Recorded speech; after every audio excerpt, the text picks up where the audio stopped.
当时 China Square 这个事情在非洲其实是引起了轩然大波的，所以以至于产生了一些排华的情绪。那我们现在呢，就是来到这个 China Square 啊 ，China Square 呢在肯尼亚开业没有多久，然后已经开了有好几家分店了，3家。这个还是要取一个什么卡片，然后存一下包。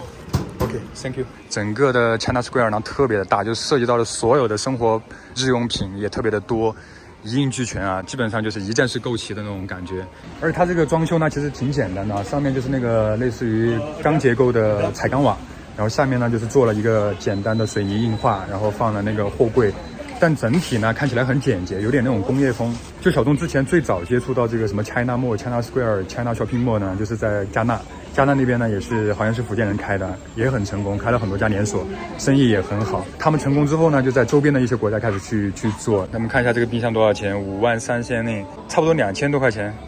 一台冰箱。这个是当地人比较喜欢用的那种3眼罩，这样一个罩咱们看一下也是5万多，2000多块钱。这台洗衣机是10万先令，差不多5000来块钱。当然价格肯定比国内贵，但是其实它这个价格在当地对比其他的商场，那是已经便宜了不少了。大家可以看到这些家具或者什么什么的，在国内可能它这个已经有点就是过时了哈，但是在当地其实还是蛮不错的。当时这个 China Square 开起来的时候，生意特别好，真的是爆满。那印度人就受不了了，印度人就说你这完全就是抢了我生意或者怎么样的，所以他就是使用了一些手段吧，然后又去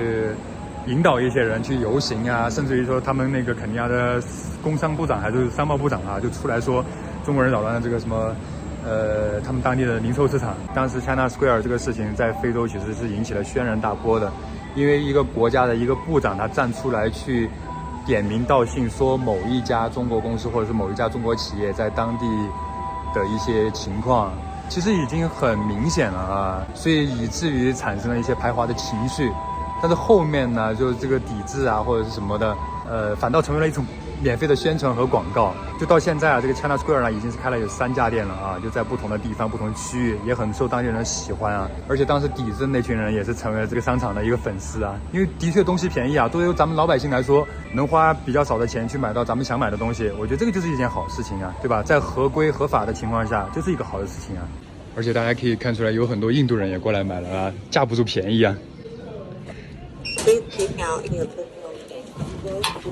最近老听到一句话，就是说中国人先到非洲，不要想着去跟中国人去竞争，跟印度人、跟黎巴嫩人、跟印巴人去竞争才是对的思路。你像在肯尼亚、东非啊，包括坦桑尼亚，为什么说印巴人他们涉足的市场也好，行业也好，为什么他们占了更大的一个比重，或者说实力会比我们更强？因为他们来得更早。印巴是以前英国的殖民地，但是在20世纪初，英国人在肯尼亚修这个铁路，修那个乌干达铁路的时候，就带了有3万多，可能不止3万的印巴人过来修铁路，就像我们之前的华工去美国一样的。所以他们当时在修完铁路之后呢，就有大批人留下来了，然后可能在这边发展不错。后面呢，就是独立之后啊，因为英国人可能也撤了一部分了，那这些产业啊或什么的就给这个印巴人去继承了，